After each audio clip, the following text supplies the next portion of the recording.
ایک صحابی ہے، یا رسول اللہ میرا باپ نا میری کمائی میں سے خرچ کرتا، مجھ سے پوچھتا ہی نہیں، اور شرعن قانوناً اگر میری کمائی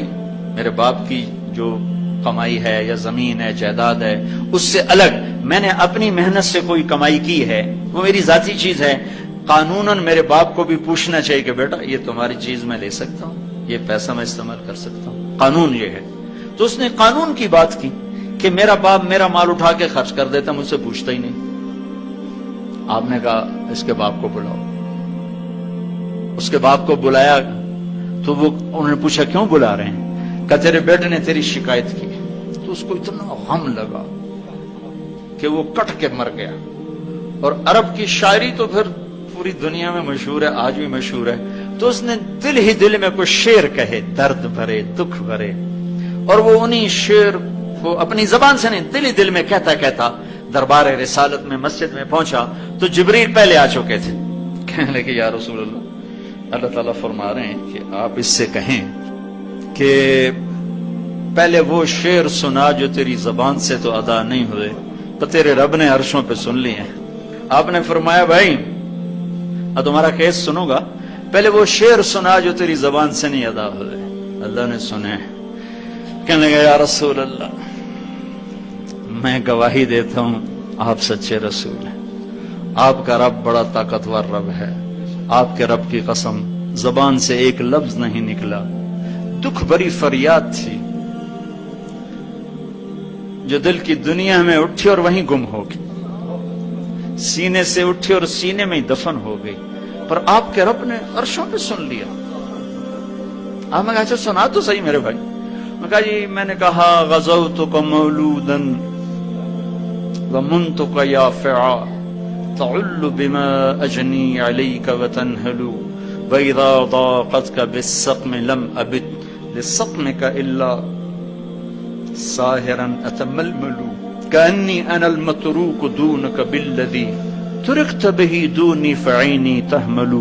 تخاف الردى نفسي عليك وإنها لتعلم أن الموت وقت مؤجل فلما بلغت السن والغاية التي إليها ما مدى فيك كنت أؤمل جعلت جزائي غلظة وفظاظة كأنك أنت المنعم المتفضل فليتك إن لم تر حق أبوتي فعلت كما الجار المجاور يفعل فأوليتني حق الجوار ولم تكن علي بمال دون مالك تبخل۔ میرے بچے جس دن تو پیدا ہوا اس دن سے ہم نے اپنے لیے جینا چھوڑ دیا، ہم نے تیرے لیے جینا شروع کیا۔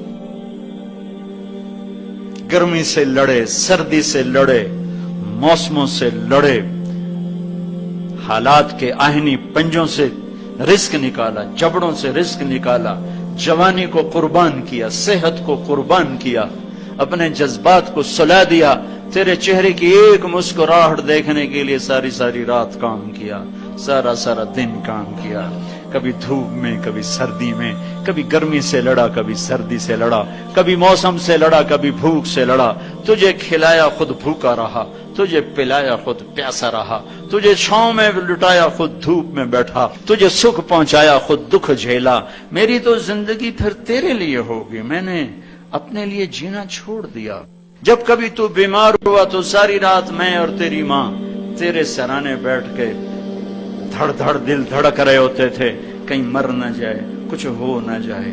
ہسپتال پہنچے، ڈاکٹر کو بلاؤ، ٹیکسی بلاؤ، گاڑی بلاؤ، رکشہ بلاؤ، جلدی سے ہسپتال پہنچاؤ، مری میں جگہ نہیں، پنڈی لے جاؤ، اسلام آباد لے جاؤ۔ اسی خوفناک خیالات میں ہم روتے تھے، پگھلتے تھے، ٹوٹتے تھے، بکھرتے گئے چلے گئے خشک پتے کی طرح، اور تیرے چہرے کی ایک مسکراہٹ کے لیے ساری مسکراہٹیں بھول گئے، تجھے صحت مند دیکھنے کے لیے اپنی صحت کے سودے کر دیے۔ اور اس طرح ایک دن نہیں گزرا، یہ شب و روز گزرے، دن اور رات گزرے، لیل و نہار گزرے، بہار و خزاں گزری، رت بدلی، موسم بدلے، بادل اندھیری، بارش آئے اور گئے، یہاں تک کہ تو پروان چڑھتا گیا، میں ڈھلتا گیا، تجھ میں جوانی میں رنگ بھرا اور بڑھاپے نے میرے سارے رنگ نوچ لیے۔ تو سیدھا کھڑا ہوا تنے کی طرح، میری کمر جھک گئی کمان کی طرح، اور میں آسرے کا محتاج ہوا، تو طاقتور ہو کے جوان ہوا۔ پھر مجھے خیال آیا کہ میں اس کی انگلی پکڑ کے چلا، گود بٹھا کے چلا، کندھے بٹھا کے چلا، ہاتھ بٹھا کے چلا، اس کے لیے در در کی ٹھوکریں کھائیں۔ آج جب میں بوڑھا ہوا ہوں تو اب یہ میری انگلی پکڑے گا، میرا ہاتھ پکڑے گا، میں اس کی لاٹھی بنا، یہ میری لاٹھی بنے گا۔ لیکن ایک دم میرے بیٹے تیری آنکھیں ماتھے پہ چڑھ گئیں، تیرے تیور بدل گئے، تو مجھے یوں دیکھنے لگا جیسے میں تیرا باپ نہیں، میں تیرا نوکر ہوں۔ تو میں نے اپنی زندگی کو جھٹلا دیا اور میں نے کہا میں خواب دیکھ رہا تھا کہ میں باپ ہوں۔ نہیں، میں باپ نہیں، میں نوکر ہی ہوں، میں پڑوسی ہوں۔ تو اچھا میرے دوست، اگر میں پڑوسی ہوں تو پڑوسی کو بھی تو لوگ پوچھ ہی لیتے ہیں، کبھی مجھے پوچھ ہی لیتا کہ بھائی کسی چیز کی ضرورت تو نہیں، کچھ چاہیے تو نہیں۔ یہ اتنے درد بھرے اشعار ہیں کہ میرے تو اتنی فصاحت نہیں کہ میں اس کا ترجمہ کر سکتا، لیکن یہ وہ اشعار تھے کہ میرے نبی زار و قطار روتے اور آپ پھوٹ پڑے اور آپ کی داڑھی آنسوں سے تر ہو گئی، اور آپ نے اس کو گریبان سے پکڑا اور یوں جھٹکا دے کر اٹھ جا، دفع ہو جا، انت ومالک لابیک، تو باپ کے خلاف مقدمے کرتا ہے، نکل جا، تو اور تیرا سب کچھ تیرے باپ کا ہے۔